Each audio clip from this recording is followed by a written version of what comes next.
금고에 갖고 있던 그 종이를 재활용하는 것 뿐이에요. 종이 재활용이지. 그런데 한국의 대법원은 이것을 마치 금덩어리 같은 자산으로 보고 있어요. 이게 있을 수도 없는, 전 세계에 정말 어디 말도 못 꺼낼 정도 쪽팔리는 황당한 일이고.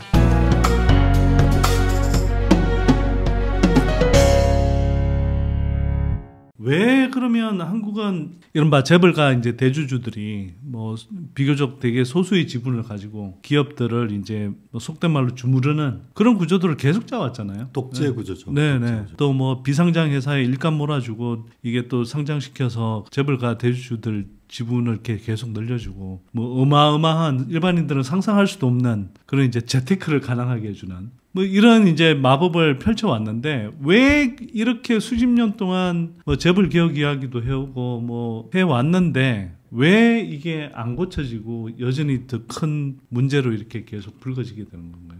1997년도에 순환출자로 만들어진 거버넌스를 선진화하기 위해서 1997년도 공정거래법에 지주사, 선진국형 지주사 시스템을 도입하는 입법을 했어요. 그 이전에는 지주사를 오히려 허용하지 않았어요.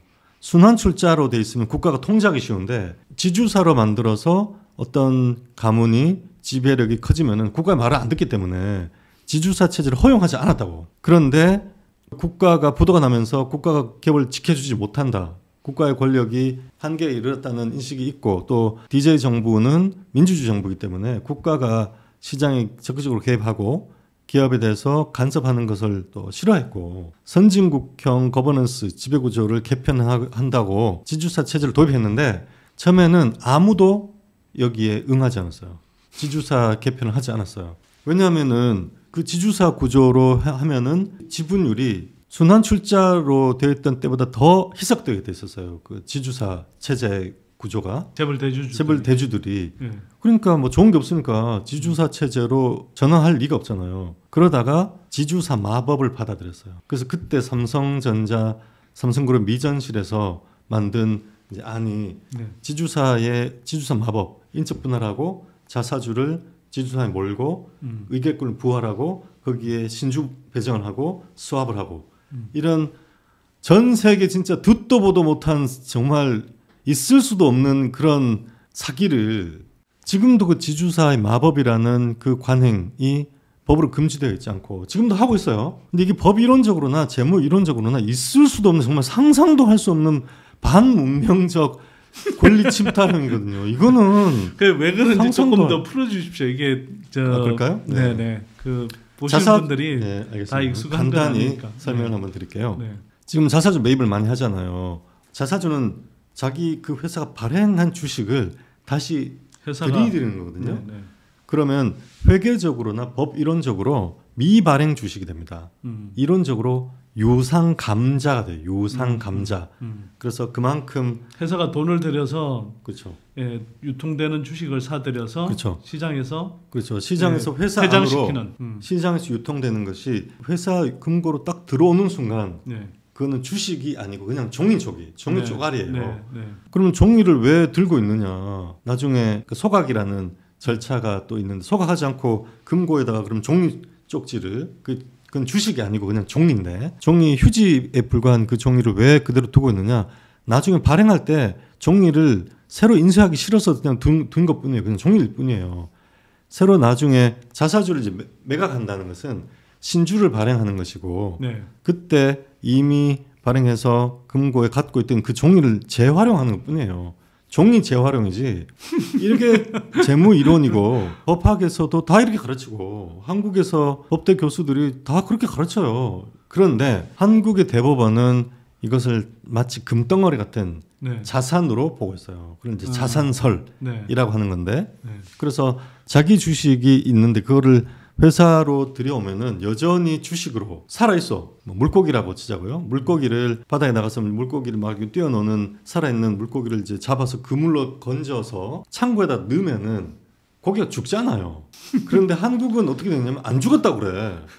죽었는데 그걸 안 죽었다고 살아있다고 막 우겨. 시장에서 실제로 다 그런 식으로 인식하고 또 거래를 하죠. 그게 그러니까 한국 대법원이 자기 주식을 회사가 매입을 해서 창고에 집어넣어도 아직 살아 있다고 봐줘요. 한국 대법원이. 그러니까 이게 있을 수도 없는 전 세계 정말 어디 말도 못 끊을 정도 쪽팔리는 황당한 일이고 그래서 그렇게 대법원이 돼 있는데 사실은 싱가포르 가서 외국계 헤지펀드 운용사에 취직해 있는 한국계 매니저를 만나서 물어본 지 제가 안 건데 발행 주식 총수가 있잖아요. 한국은 거래소에서 발표하는 발행 주식 총수가 예를 들어서 LG 에너솔루션 시가총액 100조인데 1억 주를 발행을 했다.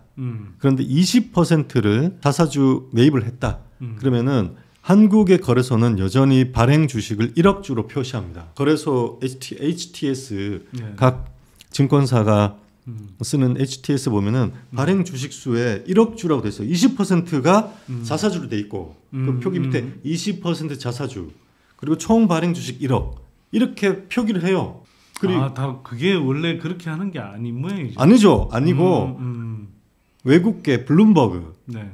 또는 캐피탈 IQ, S&P에서 만든 건데 네. 이런 외국계가 만든 데이터 서비스는요. 발행 주식 수가 8천만 주예요. 다 그렇게 돼 있어요. 자사주를 발행 주식 수에서 떼버려요. 그 사람들은. 한국에서 그게 거래소가 뭐 1억 주니 뭐 모르겠고 그건 니들이 잘못 생각하는 거고 전 세계 한국 시가총액이 1.8% 정도 되거든요. 전 세계 98.2%의 펀드들은 자사주를 발행 주식으로 치지 않습니다. 이미 우리가 뭐라고 하든 간에 그 사람들은 외국계 펀드들은 자사주를 발행 주식에서 빼버려요. 그렇게 계산하고 시가총액을 계산하고 EPS라고 해서 네. 주당 순이익을 계산해요. 그래서 한국이 생각하는 우리 회사의 주당 순이익 소위 PER이라고 하는 것과 외국계 기관이 한국 기업을 봤을 때 PER이 완전히 다릅니다. 그래서 사실은 코리아 디스카운트를 계산할 때 우리가 보통 PER 10배로 거래된다라고 얘기하거든요. 네. 근데 10배보다 더 사실은 더 저평가돼서 거래거든요. 그렇겠네요. 자사주를 발행 주식에 포함시켰기 때문에. 근데 외국인들은 이미 자사주를 발행 주식에서 빼버리기 때문에 네.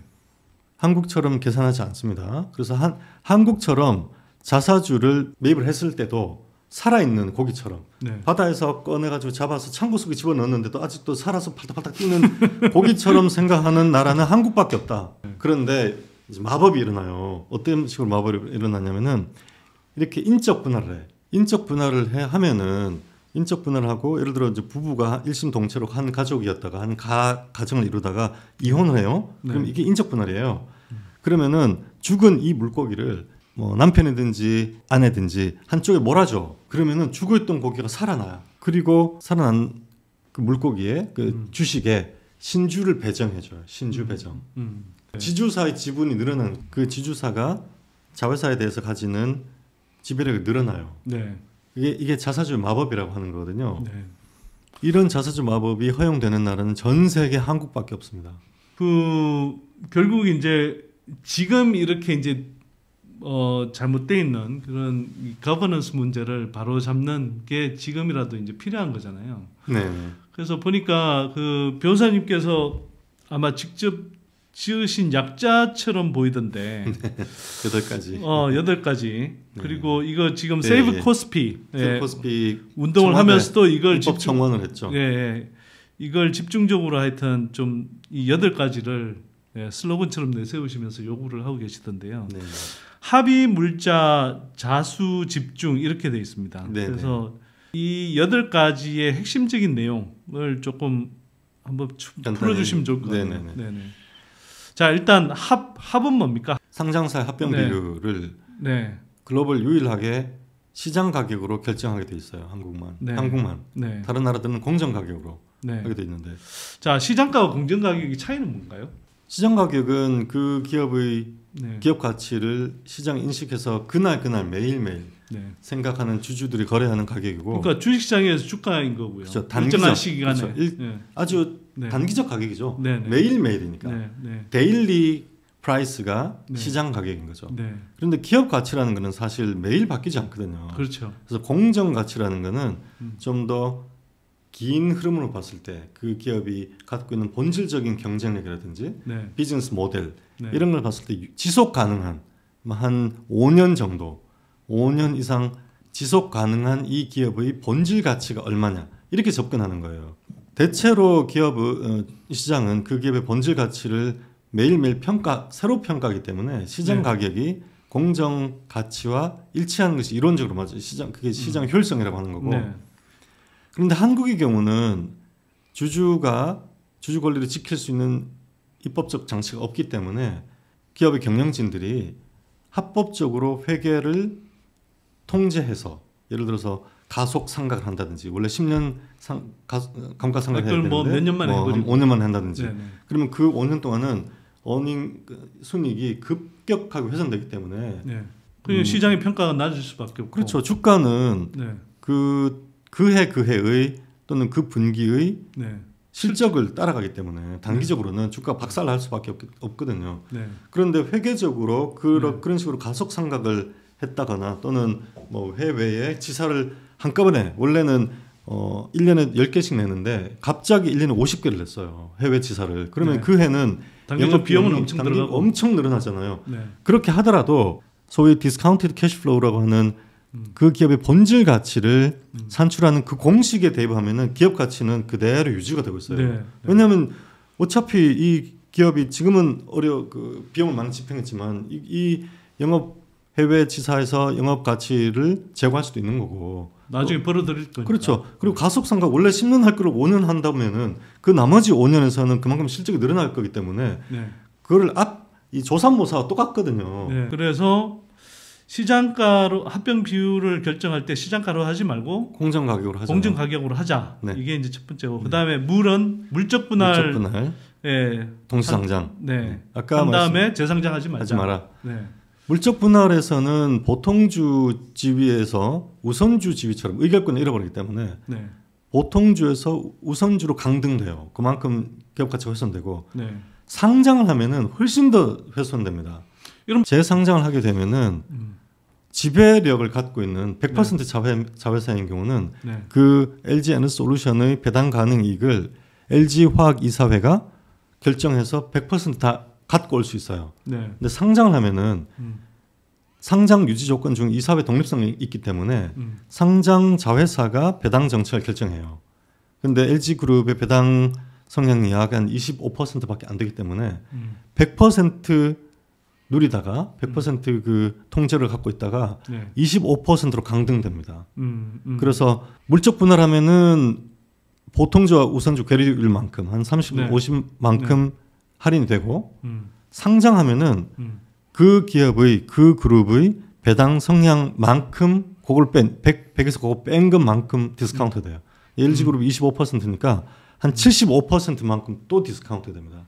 LG화학의 주주에게는 LG 에너지솔루션의 배당 가능 이익 내지 그 기업 가치가 네. 한 5%, 6%밖에 누리지 못해요. 그런 식으로 네. 구조가 되기 때문에 이거는 있을 수 없는 일이고 우리나라만 허용되는 일이기 때문에 물적 분할할 때 반대 주주의 매수 청구권 및 신주 배정 네. 둘 중에 하나는 반드시 있어야 되고 그리고 찬성을 했다 하더라도 만약에 신주 배정을 하지 않았다면은 공모 단계에서 최소한 공모 단계에서라도 모회사 주주에게 우선 배정을 해라. 네. 네. 요거는 무조건 해야 된다. 네. 네. 이렇게 제가 제안을 드리고 있죠. 오케이. 자, 그다음에 세 번째 뭐 자사주 마법은 네, 아까 이건 이제 말씀드린 금지하도록 하자 이렇게 네네. 이야기를 하면 되는 것 같고요. 그렇죠. 그다음에 수는 이제 수탁자 의무인데 네네. 수탁자 의무라는 게 사실 이게 주식회사 개념에서 굉장히 중요한 거란 말이에요. 그렇죠. 예. 그래서 이 수탁자 의무는 어떤 식으로 하면은 좀 주주 권리를 확보할 수 있는 건가요? 아까 말씀드렸다시피 주식 투자라는 것이 투자 계약이고 투자 계약을 했으면은 주주는 자본을 공급하고 리스크 테이킹하고 회사 이사는 그 자본을 운용해서 이익을 창출하고 그걸 주주에게 환원하는 네. 이렇게 서로 쌍방의 의무를 부담하게 되잖아요. 네네. 이사의 의무는 그걸 말하는 거예요. 잘 운용할 것, 그 자본을 잘 운용할 것 이게 이제 선관주의 의무라고 하는 거고 그리고 주주에게 보상할 것, 이 주주 환원 의무 이 두 가지인데 네. 이 두 가지를 주주에 대해서 부담한다라고 라는 것이 한국에서는 인정되고 있잖아요. 대법원이 이것도 이제 대법원의 판례의 태도의 문제인데 예를 들어 이러한 자본거래 물적 분해라든지 합병이라든지 교환이라든지 이런 것들로 주주 가치가 기업 가치는 그대로인데 주주 가치가 훼손되었을 경우에 이사가 주주에 대해서 직접적으로 보호 의무를 부담하는가에 대해서 현재까지 한국 대법원은 그런 의무가 없다고 보고 있어요. 그래서 이런 자본 거래를 통한 주주 권리가 훼손될 때 이사에게 그 책임을 추궁할 수가 없어요. 주주 대표 소송 통해서. 만약에 물적 분할의 경우에 주주 가치가 명백하게 훼손되는 건데 이사의 수탁제 의무 내지 신인 의무, 보호 의무가 인정이 된다면은 그 주주가 이사에게 주주 대표 소송을 제기해서 조 단위의 손해배상 책임을 추궁할 수가 있습니다. 네. 그러면 이사가 감히 이런 주주 배신 행위를 할 수가 없는 거죠. 그래서 외국의 경우는 미국의 경우 특히 사회 이사 내지 이사의 급여가 엄청나게 높아요. 실제로 자신의 경영 행위로 나중에 소송이 제기되고 소송에 휘말려서 그런 손해배상을 할 리스크 테이킹을 하고 그 사인을 하는 거예요. 이사회에, 의사록에. 그래서 이 사회 이사를 구하기도 어렵고 사회 이사 연봉도 엄청 높고 사회 이사가 잘 모르는 비즈니스 하는 회사는 안 들어갑니다. 자기가 뭐 잘 몰라, 저는 잘 몰랐어요. 이런 말이 안 통하거든요. 그래서 진짜 그 비즈니스 전문가가 들어가고 실제로 자기가 검토하고 판단하고 결정하고 자기가 책임을 져야 되고. 그래서 그걸 구체적으로는 어떤 식으로 고쳐야 되는 건가요? 법원이 판례 태도를 바꾸면 되는데 그걸 지금 한 40년, 60년 이상 이렇게 해왔으니 그냥 상법에다가 이사는 회사와 주주에 대하여 충실 의무를 부담한다. 라고 주주에 대하여라는 그 주주에라는 문구를 그냥 입법하자라는 제안 제가 하고 있죠. 지금까지는 그냥 회사라고만 돼 있는 거죠. 그렇죠. 회사에 대하여.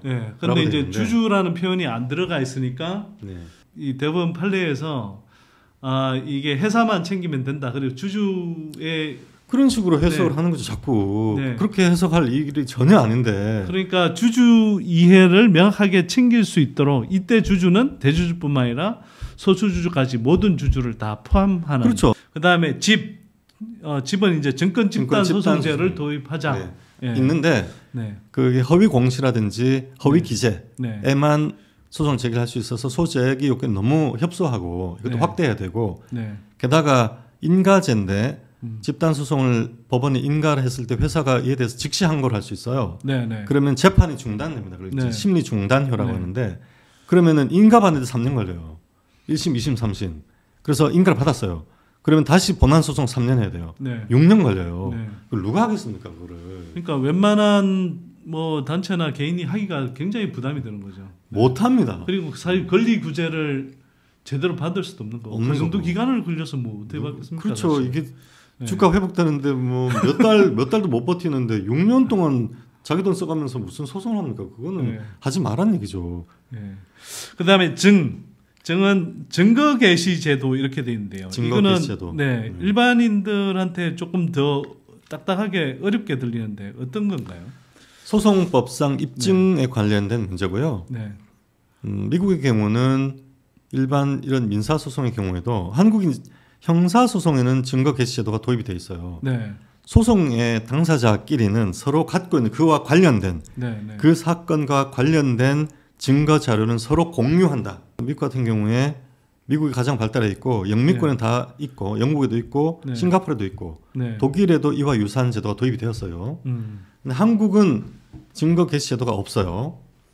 있는 나라들은 소송을 제기하면은 이와 관련된 연관된 증거가 뭔지를 서로 이제 목록을 써서 제출하면은 서로 그 목록에 있는 자료들을 다 공개하라고 법원이 명령을 합니다. 이런 기업 소송의 경우는 주주 대표 소송의 경우는 관련 증거 자료가 다 회사에만 있잖아요. 그렇죠. 이제 증거 편제라고 하는데 한국에서는 이 증거를 공개하지 않아도 돼요.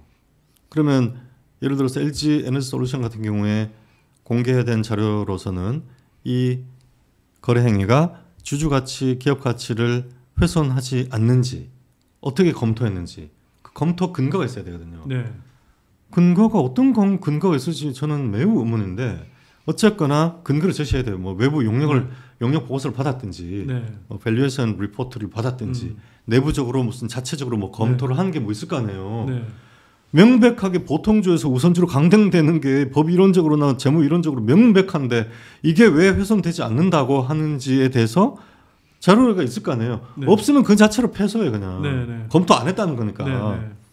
그럼 그 공개된 자료를 보고 음. 주주가 이것은 이렇게 돼서 잘못됐고 잘못 판단했다라는 것을 입증할 수가 있는 거죠. 네. 그런데 그런 자료를 제출하지 않으면 원고인 주주가 LG화학은 그러한 검토를 하지 않았거나 잘못 오판한 데 대해서 과실이 있다. 네. 라는 걸 원고가 입증해야 되는데 그걸 무슨 수로 입증을 하겠냐고요. 아무런 그렇죠. 자료가 없는데 방법이 없는데 이사회에서 무슨 말들이 오갔는지도 전혀 모르고 네. 우리는 충분히 검토했다. 이렇게 하면은 입증 책임을 진 원고가 나머지를 다 입증을 해야 되는데 입증이 불가능합니다. 네, 네. 저도 안 주는 경우가 거의 대부분 아니겠어요? 아니죠. 전부죠. 그러니까요. 아무도 안 주죠. 그러니까요. 그걸 왜 주겠어요. 회사가 바보가 아니다. 바보가 아닌 이상. 미국은 안 주면 그 안 준 이유만으로 패소를 시켜야 하거든요. 네, 네. LG화학과 SK이노베이션에서 SK이노베이션이 결국은 증거 자료를 제출하지 않아 가지고 그 이유만으로 그냥 패소했거든요. 네, 네. 자, 뭐 지금까지 이렇게 쭉 말씀을 들어보니까 변호사님 말씀대로 이런 것들이 다 좀 입법이 되거나 제도적으로 보완이 되면 뭐 한국의 기업 지배 구조도 많이 좋아질 것 같고 개인 투자자들이 조금 더 중장기적인 관점에서 건전한 주식 투자를 할 수도 있겠다. 왜냐하면 주주의 권리가 확보되고 또 회사가 이렇게 자기 나름의 어떤 안목으로 투자한 회사가 뭐 승장을 하거나 또는 이익을 축적했을 때 그걸 또 배당으로 이렇게 받게 되면서 주주의 가치 또 주주의 권리가 올라가기 때문에 상대적으로 이 한국 경제가 성장하고 그 산업이 성장하고 기업이 성장하는 만큼 그 과실을 나눌 수 있는 굉장히 중요한 토대가 되겠다 이런 생각이 좀 들긴 하는데요. 결국은 입법 청원이거든요. 네. 여러 가지가 있겠지만 저희 기업 거버넌스 포럼에 후원인으로 참여해 주셔도 되고요. 네네. 입법을 해야 되기 때문에 입법기관이 국회, 법무부, 청와대가 있습니다. 거기에 꾸준히 한 달에 한 번씩 글을 올린다. 네. 천만 개인 투자자가 네. 한 달에 한 번씩 글을 올린다 하면 1억 2천 번이 되잖아요. 네. 그렇게 한다면은 입법기관에서도 무시할 수가 없거든요. 그래서 끊임없이 입법 활동에 관심을 가지시고 글을 올린다. 어디든지. 네. 그리고 세 번째는 그냥 일상생활 하시면서 술자리에서나 가족끼리 식사를 하는 데서나 늘 이런 이슈, 이런 거버넌스가 얼마나 우리의 그 삶의 질에 중요한 문제인지를 네. 가지고 좀 토론하시고 그 공감대를 계속 유지할 수 있도록 좀 노력을 하셔야 네. 되고요. 네. 그게 정말 중요하다. 여론을 그렇게 계속 형성해서 유지할 수 있어야 될 것 같다 말씀드립니다. 그리고 국민의 노후 자금을 맡아서 키우고 있는 국민연금이 해야 될 국민연금이. 역할은 뭘까요? 사실은 어느 나라나 네. 자본시장이 성숙하고 고도화되면은 주식을 팔 수 없는 네. 연기금이 리더가 됩니다. 네. 개인들은 또 손절해서 빨리 또 단기적인 수익을 내야 되기 때문에 내야 된다기보다 내려는 성향이 내려는 있으므로. 성향이 있고 또 그걸 견디는 데 있어서 네. 고통을 인내하는 네. 감수성도 다르시기 때문에 네. 리더가 결국은 연기금이 될 수밖에 없거든요. 그 중에서도 우리나라는 국민연금이 압도적인 네. 기준을 갖고 있죠. 리더십을 갖고 계시기 때문에 사실 우리나라의 자본시장의 거버넌스의 미래는 국민연금에 달려있다고 단언적으로 말씀드릴 수 있어요. 예. 국민연금이 보다 적극적으로 지금 기업의 거버넌스에 의견 개진을 하시고 주주 제한을 하고 또 정말 주주 가치, 기업 가치를 훼손하는 배신 행위를 했을 때는 단연코 주주 대표 소송을 해서 응징을 하셔야 됩니다. 네. 지금까지는 너무나 소극적인 네. 태도를 보여왔는데 네. 이렇게 돼서는 기업 거버넌스가 하세월이에요. 네. 네. 국민연금이 정말 리더십으로 네. 나서 나서 주셔야 된다. 이렇게 네. 말씀드리고 싶습니다. 자, 오늘 기업 가버넌스 포럼에 그 김규식 대표님 모셔서 한 1시간 반 가량 이야기를 들어봤는데요. 세이브 코스피 운동 많이들 지지해 주시고 또 기업 거버넌스 포럼의 활동 많이 응원해 주시면 좋겠습니다. 세이브 자. 코스피에 들어오셔서 지직을 네. 좀 남겨주시고요. 네. 저희가 지금 청와대 입법 네. 청원을 했으니까요. 맞아요. 청와대에서도 꼭 동의 부탁드리겠습니다. 링크를 저희가 걸어놨습니다. 네네. 그래서 세이브 코스피 검색하시면 그 링크는 쉽게 찾으실 수 있으니까요. 거기에도 좀 참여해 주시면 감사하겠습니다. 자, 오늘 뭐 좀 이야기가 길었지만 너무나 유익하고 알차고 또 우리의 좀 더 좋은 미래를 만들기 위해서 꼭 필요한 이야기였던 것 같습니다. 자, 장시간 시청해 주셔서 감사드리고요. 저희는 다음 이 시간에 또 더 좋은 내용으로 찾아뵙겠습니다. 감사합니다. 감사합니다.